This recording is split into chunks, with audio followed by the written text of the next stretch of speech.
Hi, everybody. Dr. Roseann here. I know I have a lot of new people who are watching this. So, hello.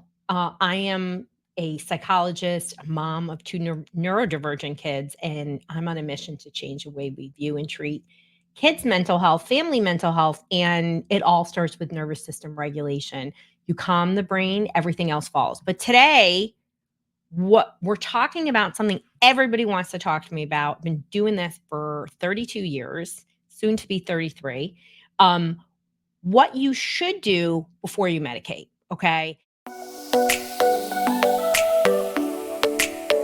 Why are we talking about this? There is a dramatic rise in clinical issues amongst kids of all kind, not just ADHD, but often kids are diagnosed with ADHD first. Often there can be misdiagnosed, and medication should never be the first line of defense when it comes to kids, and that's for the simple reason they have a developing brain, but we often use medications without any type of evidence to show that it works, right? That's because a lot of times it's used as an off label application. So whether, this is for people who have kids with ADHD, you think they have ADHD, maybe they have pandas, maybe they have OCD. We're going to talk about, you know, why it's an issue, why you should be concerned. But most importantly, I want to share with you some of the best things you might not know about. And we're going to do it in a very Cliff Notes manner. You can, like I said, if you're new to me, you can go over to drroseann.com/help, take our solution matcher. It's going to do a few things. One, it's going to tell you the right solution for where you're at, but it's also going to give you, put you on our list to get our newsletters and lots of information. And if you're not following me on these socials, please do. And make sure you listen to my podcast. I absolutely pour my heart in there. As I said, medication should never be the first line of defense because we have developing brains and we have lots of research to show us other things work, right? So, one of my biggest concerns about medication is that often we are not addressing root causes. And root causes can be a lot of things. That misdiagnosis we talked about. 50% of the people who come to me in my one-to-one program have a diagnosis of ADHD, and it's actually something else. And that is a huge list, from birth trauma to autism to dyslexia to neuroinflammation. There's going to be millions of things I left off on that list. But it is shocking how often it is just quickly diagnosed because of some of the behaviors that you see, right? The other problem I have with prescribing is that we are giving pills, not teaching skills. And, I was just on my YouTube channel and somebody, commented on my impulse control video, strategies for impulse control. Thank you for this. This was so helpful because we don't talk about ways to improve behaviors. Well, I talk about it, but often you're just not getting that information. What's very different about me is I have 3 decades of clinical experience, been doing this with thousands, tens of thousands of individuals. Yes, I'm a mom of kids that are wired uniquely, but I'm a licensed clinical mental health provider. I'm not some just health coach who says, hey, follow me and you should change your diet, right? Diet is important, but I want you to understand kids can learn skills.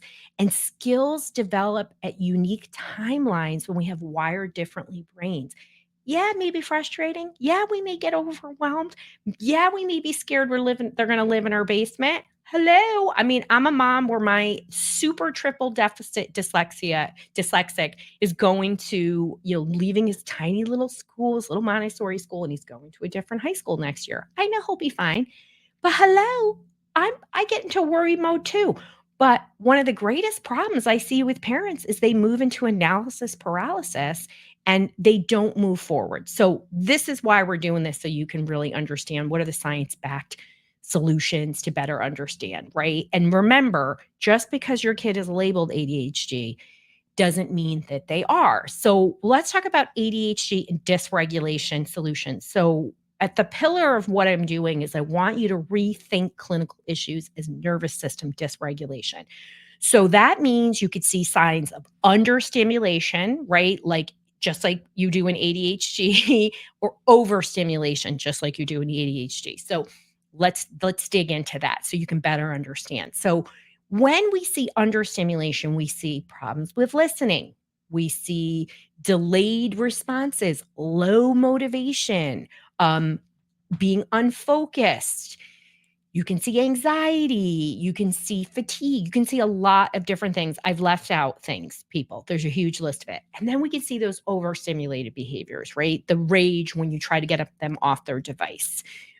They're stuck on thoughts, their rigidity, maybe even self-harm or anger. And these can all, that's why ADHD actually should be a spectrum. And there are differences in the brain, but ultimately in the end, it doesn't matter what your clinical issue is, because kids today have shopping cart diagnoses where they have 5 diagnoses. I almost never get a kid where they get 1, right? It's like, well, he's got a, disruptive mood disorder, he's got ADHD, oppositional defiant, and really what does that mean? It means that we have behaviors, we have symptoms. Those are only red flags, clues, whatever you want to call it, for the specific areas they need support with. And so let's talk about the different ways, because behavioral support is definitely on top of my list of things that can help the nervous system. So, number one, let's talk about diet. Now, anybody who's ever heard me speak, you know that I say this all the time. So, whether people are in my group, my dysregulation solution, or they're working one on one in our brain behavior reset program, what happens is when I talk about diet and dietary change, if you're not already there, it's easier for me to, convert your religion than it is for me to change your diet. I get that. And why is that? You're already overwhelmed and you're already doing a lot. And there's this false belief that, diet isn't quick. There's also a false belief that you just go on a pill and it works, right? And so, we're here, the research shows us that kids on ADD medication look exactly the same as an unmedicated kid within 6 months to 3 years. There's different levels within that, right? And there's a whole bunch of reasons, but ultimately, think about it. Some kids are misdiagnosed, so it's not going to work. It interferes with the gut flora. We need that for neurotransmitters. It creates other side effects. 100% of the time, there's some side effect. And, top ones, irritability, restricted eating, and sleep problems. So sleep and eating are going to affect your attention, people. So it doesn't always work as quickly, but diet is different. So the number one most researched diet is an anti-inflammatory diet. There are several kinds. Mediterranean is one of the top ones. And it's what I advocate for because that's what the research is very clear that it improves attention. It lowers anxiety. It improves mood. We know this. When we, go on a diet that's clean, we feel better. Our mood is better. Forget about weight loss. We just feel differently. Why is it different for our kids? So, yes, I respect that you have restricted eaters. Yes, I respect it's hard. Yes, I respect that maybe your spouse isn't willing to give up their beer and pizza. I don't know what it is. Cuz it's not easy, any of this stuff. But where can you start? So my number one place to start is just start with one food. The one thing you think is causing a problem. So maybe it's sugar, right? What are our greatest offenders in anti-inflammatory diet? Sugar. I'm not even talking about chemicals and pesticides, but yes, dyes and all that. Um, Gluten, dairy, these are inflammatory foods. But start with one thing and you have to be consistent. Don't do it for a week and say, I didn't notice anything. So that is probably your quickest, easiest thing, despite what you think. And even if you feel like it's not making a dramatic change in behavior, it is creating foundational changes in the brain and body. Now, the number one reason I see change happening in behavior is not addressing the behavior. But let's pause that for a minute. So, because you always want to talk to me of diet, supplements, neurofeedback, and we're going to do that. So, because those are your questions and people asked in advance. So, supplements. So, why are supplements important? Why do they work? And I should say that I know a lot of you are using what we call complementary alternative methods, right? They're called CAM. So the majority of parents have done these things or are trying, but 11% of you are only talking about it with your doctor. And I know why. Probably because you're being gaslighted when you bring it up. And just know that most doctors, even doctors in modern times, like maybe who just graduated, they've not had one course in nutrition. Shocking, right? So they don't really understand these connections to some of these integrative, and these are integrative. We're not saying never to medication. What again, never should be the first line of defense. There are so many other things, and it really is disrespectful to parents to not educate you about what you can do first. And again, I hope you're going to get inspired by this and pick something, because analysis paralysis is shockingly the greatest thing that I see, right? So people want to come and they want to work with me. And, then they literally are like, I don't know what to do. I think I should start this and I should start that. And I'm like, hold on. Okay. This is where you need to be. I can guide you through it. But this conversation right here is about picking one thing and starting and really being consistent with it. And maybe it is changing that food or adding one of these supplements. So, what are the most common supplements that I see benefiting kids in all mental health areas, but particularly for ADHD and kids with focus problems? And regardless of what your clinical issue is, executive functioning and attention seems to be impacted, I would say, in probably 85% of all kids who have, you know, ADHD, of course, anxiety, depression, OCD, PANS, PANDAS. It's just a common issue, right? If you're struggling in those other areas, you can't pay attention. That's why it's often misdiagnosed and missed. Those other issues don't often get picked up until later. So my number one supplement, not just because I make it, is magnesium. And it's specifically L3 and 8 is the number one studied supplement for brain health and attention. It's the only form of magnesium that crosses the blood-brain barrier. It also has glycinate in it. Those are the two best brain supplements. Four forms of magnesium, really important. Not every magnesium is the same. They're all important, and you want to make sure that it has the right potency. So, like, for example, ours is designed on clinical research. What clinical research shows us improves attention, improves mood, improves brain health and wellness. And you want to take it with fidelity, right? You want to be consistent, because that is also something that happens. I had this mom came out yesterday. I hope she's here. I hope she's listening. And she came out and she said, "You gave me my girl back." It's pretty awesome to have that experience. I'm not going to get too verklempt, but so she was like, "We're getting kind of lazy. Like, we stopped doing all of our supplements." And I was like, "No, no, no, no, no. We want to make sure we're consistently using them." And it wasn't a ton, people. It was, this is a child who struggled with anxiety and OCD. What were the things that were going to regulate her nervous system so that as regular stressors happen, you do that? So magnesium is an essential. Please be taking it for yourself, mamas and papas, teachers, because we need it and we use it up a lot. It is the most used nutrient in the body, and that's why we need to supplement with it. Fish oil, zinc, vitamin D. Those are my top four. There are a lot of other ones that are evidence-based. Please look at my blogs. But those are the most essential ones that we really should be taking. My kids take these. They don't take a lot of fish oil, though, because they eat a crazy amount of smoked salmon. Don't ask. So those are important. Let's talk about neurofeedback. What is neurofeedback? Why does it make a difference? It self-regulates the brain. It's an evidence-based approach, thousands of research studies, tens of thousands, 3,000 peer-reviewed. A lot of them have to do with kids with ADHD because they're so easily measurable. What is neurofeedback? Why do I do it? We work remotely with people all over the world. We give them equipment. People come out, they get a brain map. And getting a brain map with me is essentially the reading of the tea leaves. I will look at that brain map and I can tell you what's going on. That is not a common occurrence, and I don't want to say that it is. You are sitting down and you're getting 32 years of experience, not just interpreting over 10,000 brain maps, but you are also getting that knowledge of helping tens of thousands of kids with their behavior and with the family ecosystem, I like to call it, right? Because a lot of times, I mean, we got different kids and you could have 2 kids, you could have 3 kids, you could have 4 kids, and they could be completely different.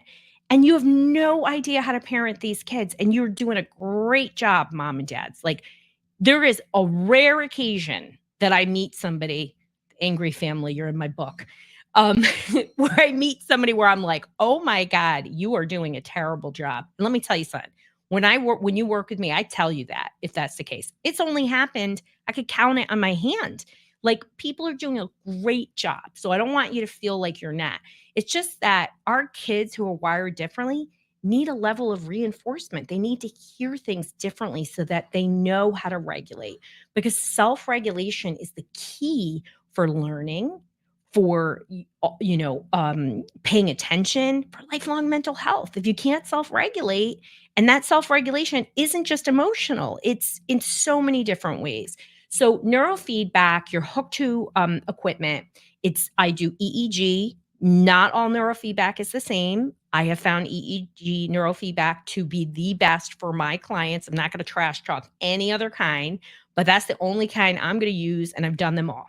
And so I directly train areas. So the case with the girl yesterday, when she said got her child back, it was because we had directly down trained her absolutely overactive fear-based brain. And because of that, she had the space to actually learn from therapy, which she had tried before and was totally didn't work.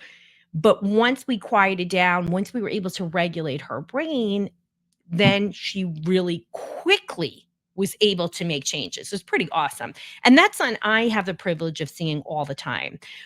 So it's an amazing tool. It's safe. People are doing in our 6-month program. We have a program. We are not the same of other people. Our program is designed as a white glove wraparound program. It is not just neurofeedback. It incorporates many of the things we're talking about today.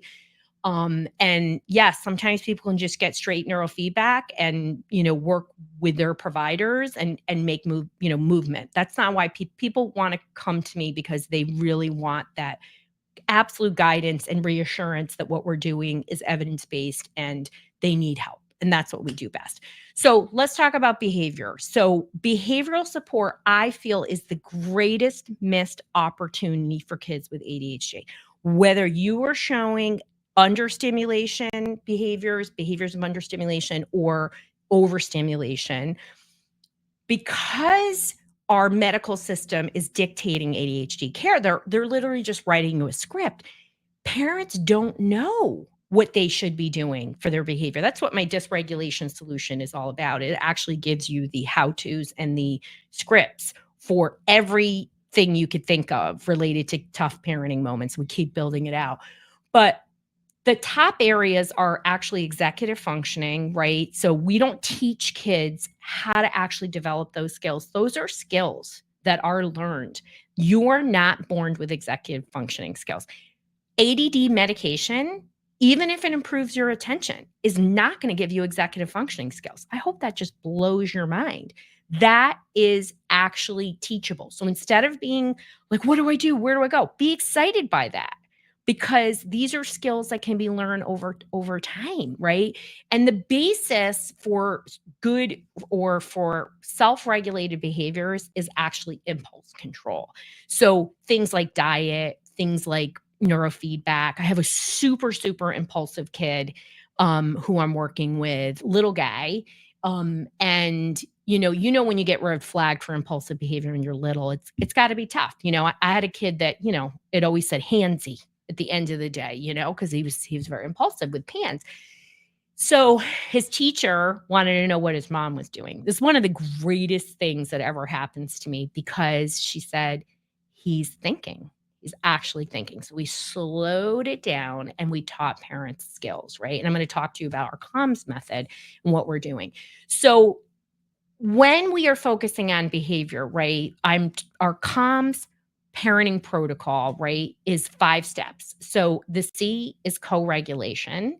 So in this case, we had to really work on mom regulating first because, of course, she's so anxious because she's getting teacher calls and he's not listening. And mom and dad are arguing about how to manage these behaviors. So everybody had to regulate before you could approach. I say, you can't deal with behavior by going in hot, right?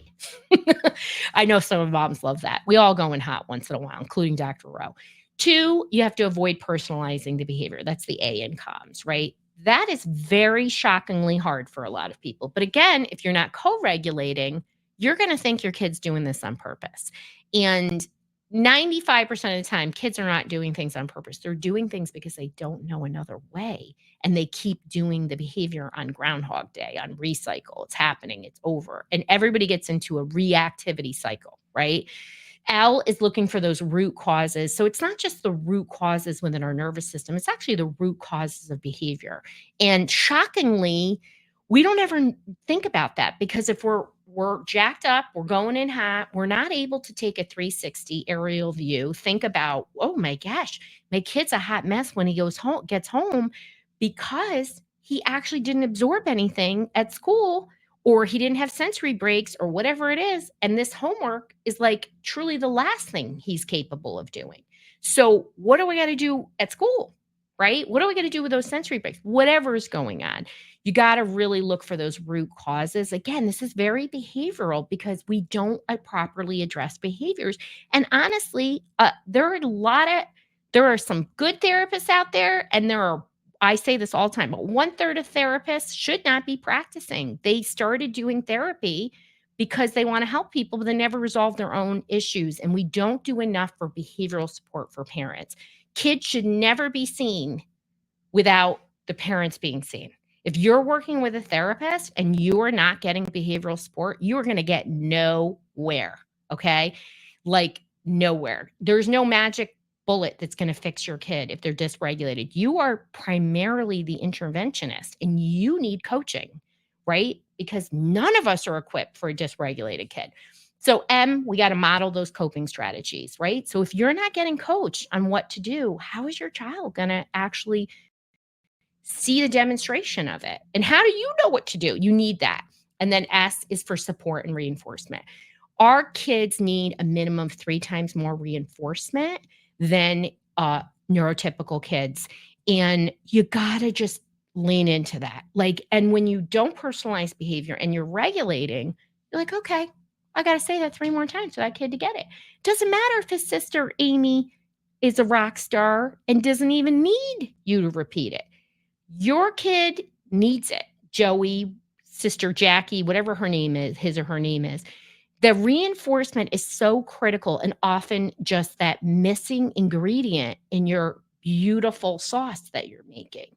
And I hope that you really started to think about different ways to support your child and really help to understand why medication should never be the first line of defense.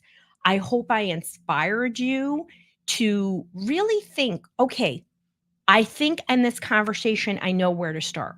Maybe neurofeedback's with me. Maybe I'm going to, take the solution matcher, which you should, drroseann.com/help. Maybe I'm really going to rethink his diagnosis, whatever it is. But know that when you address the nervous system, you get it to regulate, you support behavior. That's the magic combination. It's not a pill. And without regulating the nervous system and teaching a new behavior, there is not going to be change. You're going to be stuck in either a friction household or a duct taped household. That's what I like to say. I'd love to hear about how this inspired you. I'd love to hear about questions that you further have. And I really hope this really was an aha moment for you. And whether you're currently medicating your child or you're thinking about it, I want you to really think about the nervous system differently and think, what's my next step to regulate it?